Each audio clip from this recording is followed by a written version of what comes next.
Trickery. If you're not paying attention, then you're probably getting tricked.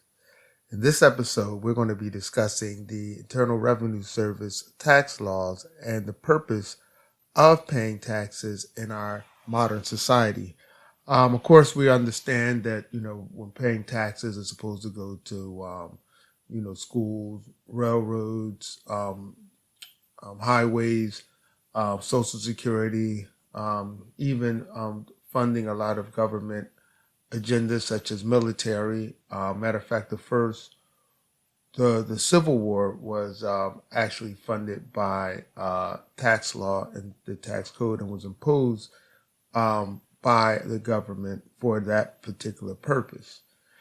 So then, of course, later on, the government formed the Internal Revenue Service in in the early 1900s to really impose and create the tax code and tax laws, not just to foster the agenda of our government, but to also to serve a greater purpose, which is to control the economy so that we can always try to do our best to have a healthy economy based on the actions, attitude, and behavior of citizens within our society. Meaning, low-income people will always have a habit of spending more than they invest just because they're low income. So they're always going to have a greater need than the supply. So what the tax law helps to do is it helps to stimulate by giving the earned income credit and all these great deductions for the low income versus those who have a more affluent or wealthy income, because their tendency is to invest and save and not spend as much. So this is one of the reasons why there's never going to be a flat tax, because you want the low income to pay between a low tax between 10 to 12% so that they can have more money to invest in the economy. Whereas you're going to have the more affluent to pay a heavier tax of roughly 35 to 37%, so that money can go back into can go to the Internal Revenue Service, who can use that money to foster the agendas of the government. For example, a good example of this in the 2008-2009, with the housing crisis, one of the things that they did is they allowed first-time home buyers to get up to a $7,500 loan through filing their taxes. And that money, of course, had to go to your first-time home to kind of stimulate the real estate industry. 2009, they allowed for the same thing, but it was forgiven. The credit was forgiven because the economy was once again, the real estate economy or industry was once again a little bit more healthier. We also see this with the COVID culture. They're allowing folks who have financial hardship, who need to take their funds out for if they have a pension or 401k program or anything like that, and they're not at the age where they should be getting the retirement, there's a penalty. Well, what they're allowing folks to do is pay that money back within a 3-year period, because they understand with the COVID culture that this economy has taken a heavy hit.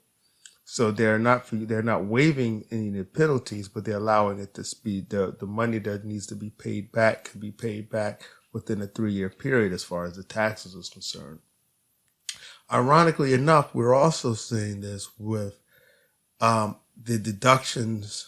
In 2018, there was the Jobs and Credit Act, which did away with a lot of the itemized deductions that we would normally take on our taxes, such as unreimbursed employee expenses, office expenses, union dues. Those simply went away and is not due to return until 2025.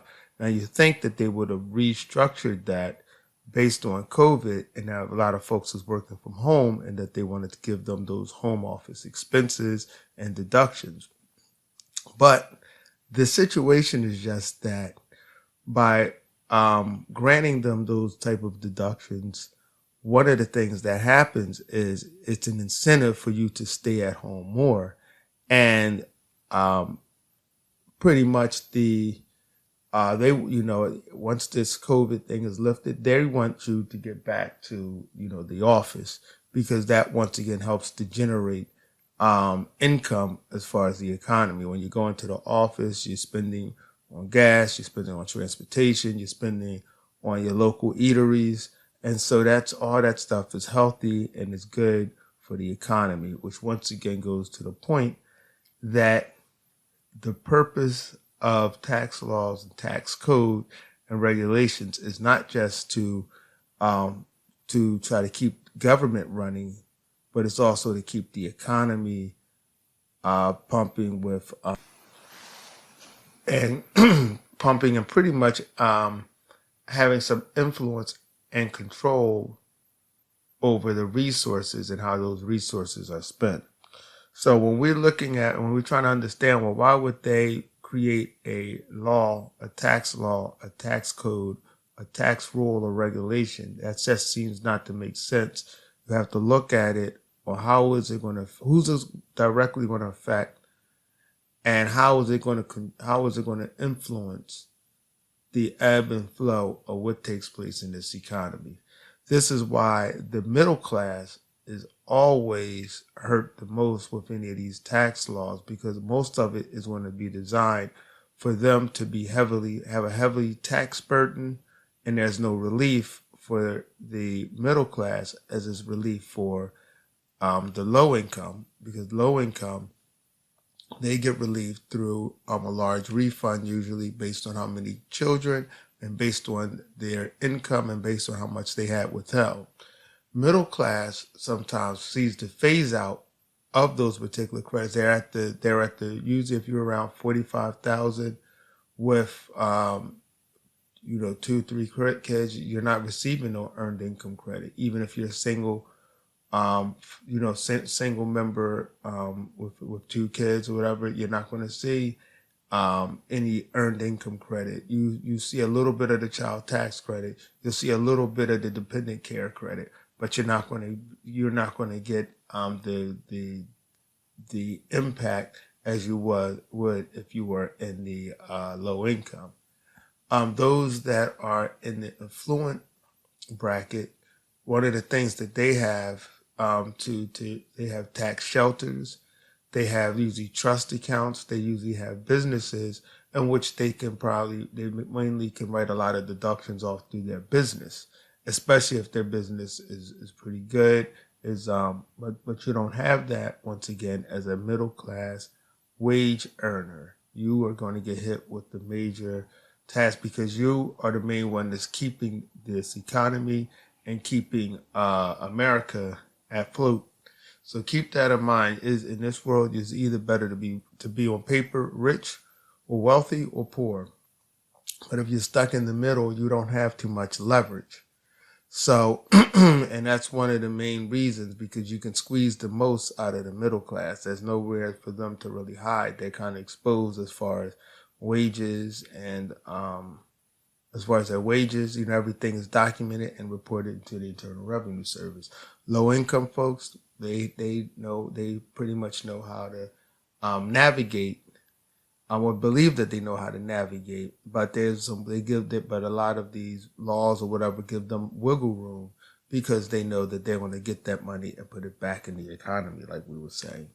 And the wealthy tries to navigate and circumvent a lot of the tax laws, a lot of the codes, and what they pretty much do is put their funds in tax shelters where it's not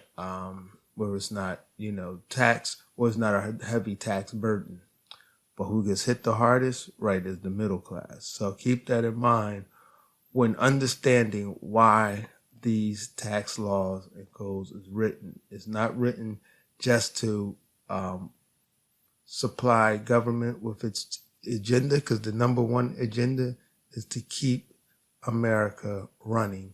And the best way to do that is to control the flow of the economy, and you control the flow of the economy through tax law, tax code, tax rules and regulations on a federal level. So that concludes my episode of Trickery. So keep that in mind the next time you're filing your taxes.